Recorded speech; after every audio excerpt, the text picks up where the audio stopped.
साथियों, आज एक बार फिर से स्वागत है आप लोग का केएसएस स्टडी पॉइंट में। और आज हम लोग जानेंगे वर्गमूल के बारे में। इससे पहले एक वीडियो मैथ में मैंने डाला हुआ था वर्ग के बारे में कि हम लोग वर्ग कैसे निकालते हैं।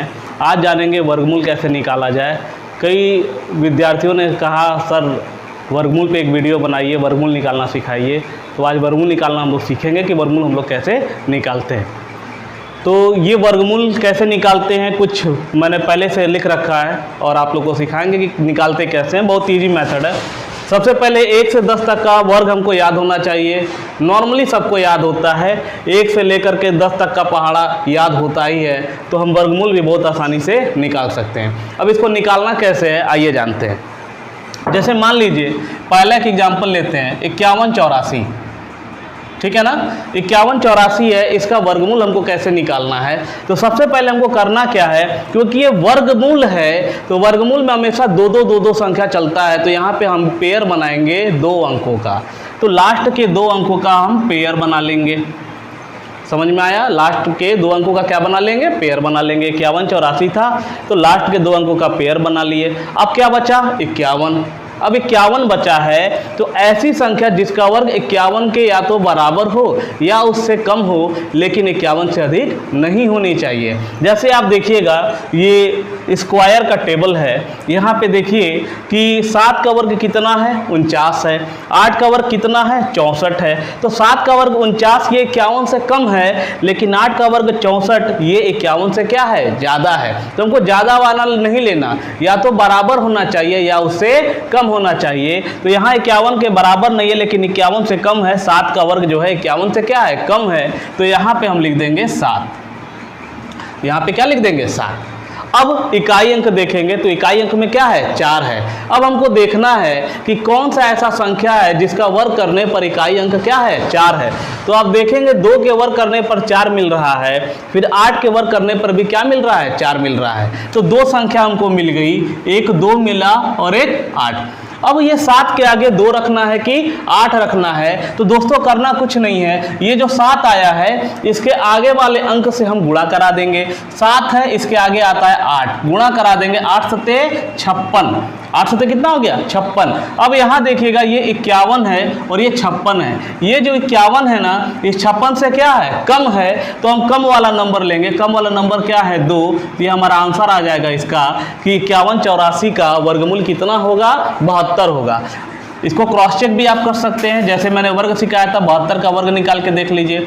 7 का वर्ग 49, 2 का वर्ग 04, 7 दूना 14, 14 दूना 28, ये हो जाएगा 4, 8, 1 और 5। तो देखिए 72 यानी 5184 का वर्गमूल कितना है 72 है। और वर्ग आप निकाले तो फिर देखिए हमको 5184 यहाँ पे मिल गया।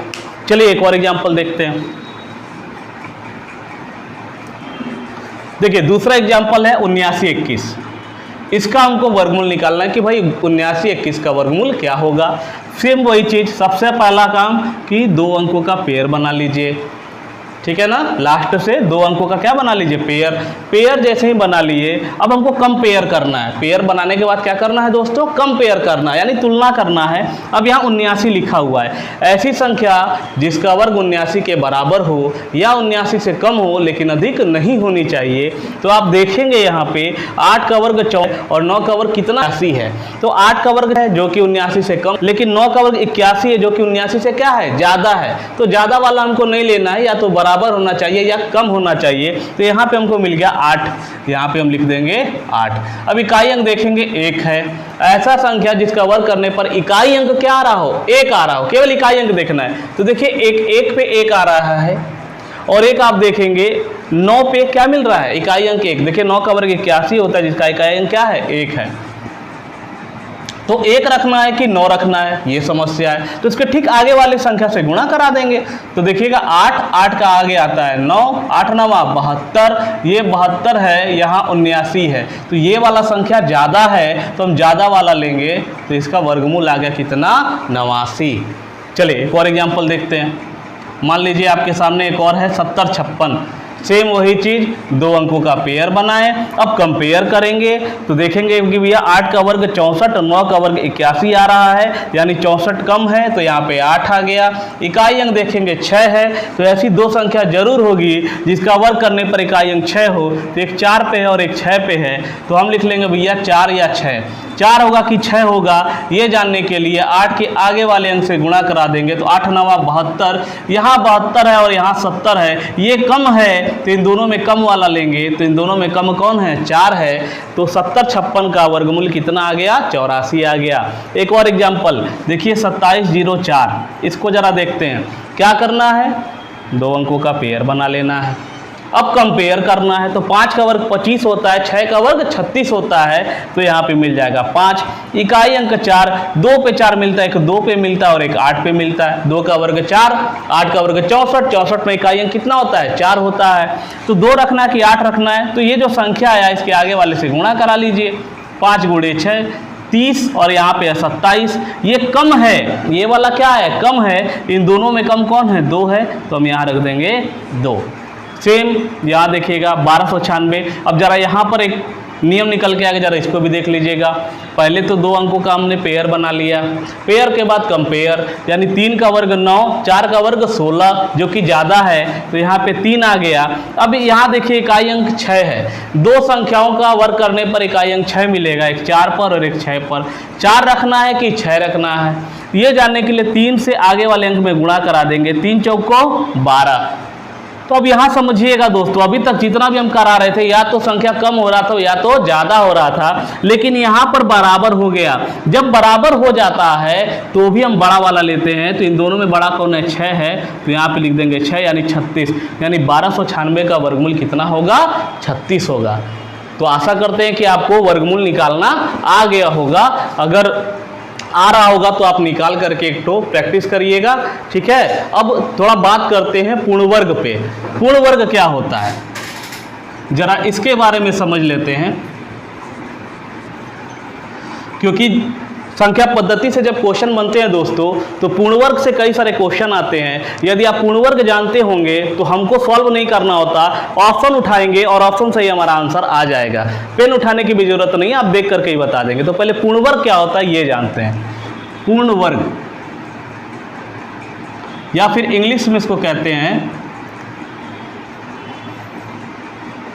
Perfect square. तो पूर्ण वर्ग या परफेक्ट स्क्वायर क्या होता है ये जानते हैं, ठीक है। सबसे पहली बात, पूर्ण वर्ग का एक नियम होता है। पहला नियम होता है कि अगर किसी भी संख्या का वर्ग किया जाए, किसी भी संख्या का वर्ग करने पर इकाई अंक 2, 3, 7, 8 नहीं होता है। ये पहला नियम है, ये सबको पता होता है कि किसी भी संख्या का यदि वर्ग कर दिया जाए तो वर्ग करने पर जो इकाई अंक होता है वो कभी भी 2, 3, 7, 8 नहीं होता है। आप यहाँ खुद देखिएगा, यहाँ पर कुछ संख्याओं का वर्ग हमने किया है तो यहाँ पर कहीं भी इकाई अंक हमको न तो 2 मिल रहा है, न तो 3 मिल रहा है, न तो 7, न तो 8। तो पूर्ण वर्ग का पहला नियम होता है कि किसी भी संख्या का वर्ग कर दिया जाए तो उसका इकाई अंक कभी भी 2, 3, 7, 8 नहीं होता है, ठीक है ना। ये नॉर्मली सबको पता भी होता है, लेकिन एक और नियम होता है जो बहुत कम लोग जानते हैं, जो आपका जानना जरूरी है, जिससे आप क्वेश्चन बहुत जल्दी निकाल लेंगे। और डिजिट सम में इसका क्या कमाल होता है, जब आगे हम क्लास पढ़ाएंगे तो आप लोग को बहुत अच्छे से बताएंगे भी, जहां पेन उठाने की आपको जरूरत बिल्कुल भी नहीं पड़ेगी, याद रखिएगा। तो आइए जरा सीखते हैं कि दूसरा नियम क्या है जो कि बहुत इंपॉर्टेंट है।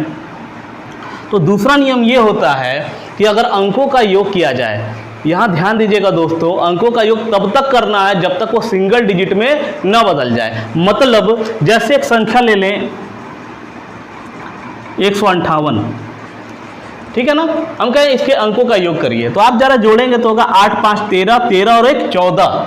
तो यहाँ पर इसका अंकों का योग किया गया तो मिला 14। तो 14 में अभी भी 2 अंक है ना, तो इसको फिर से हम सिंगल डिजिट में बदलेंगे, यानी इन दोनों अंकों को आपस में जोड़ देंगे, यानी 1 + 4 कर देंगे तो कितना आएगा? 5। तो हम कहेंगे कि 1, 5, 8 का जो डिजिट सम होगा वो अंतिम में कितना होगा? 5। ऐसे करके हमको जोड़ना है, ये याद रखिएगा, ठीक है। तो दूसरा नियम ये कहता है कि जो अंकों का योग होगा, यानी जो परफेक्ट स्क्वायर संख्या होगी, उसके अंकों का योग सदैव सदैव 1, 4, 7, 9 ही होगा। याद रखिएगा, कोई भी परफेक्ट स्क्वायर होगा तो उसके अंकों का योग सदैव 1, 4, 7, 9 ही होगा। ये मोस्ट इंपॉर्टेंट है, इससे बहुत सारे क्वेश्चन हमारे आसानी से लग जाते हैं। क्यों? क्योंकि 2, 3, 7, 8 है, बीच में सम संख्या आ जाता है 2 और 8। इनमें लोग कंफ्यूज हो जाते हैं और सोचते हैं कि हो सकता है कि वर्ग हो, क्योंकि बड़ी अगर संख्या है तो लोग निकालना चालू कर देते हैं। लेकिन आपको निकालने की जरूरत नहीं पड़ेगी, क्योंकि एक नया नियम आप जानिए कि उनके अंकों का जो योग होगा वो 1, 4, 7, 9 भी होगा। जैसे यहाँ देखिएगा 1, 4, 9, ये तो सिंगल डिजिट है। इसको जरा बदलिए, 6 और 1, 7, 1, 4, 7, 9 मिला आपको। फिर यहाँ देखिएगा 5, 2, 7, 6, 3, 9, 9, 4, 13, 13 में 2 अंक है 1 और 3, 1 और 3 को जब आपस में जोड़ेंगे तो फिर कितना मिल जाएगा? 4। फिर देखिएगा 6 और 4, 6, 4 को जोड़ेंगे तो आएगा 10, 10 में फिर 2 अंक है 1 और 0, इनको आपस में जोड़ेंगे तो फिर मिलेगा हमको कितना? 1। फिर देखिएगा 81, 8 और 1 को 9 जोड़ेंगे तो 9 हो जाएगा, और ये जोड़ेंगे तो 1 हो जाएगा।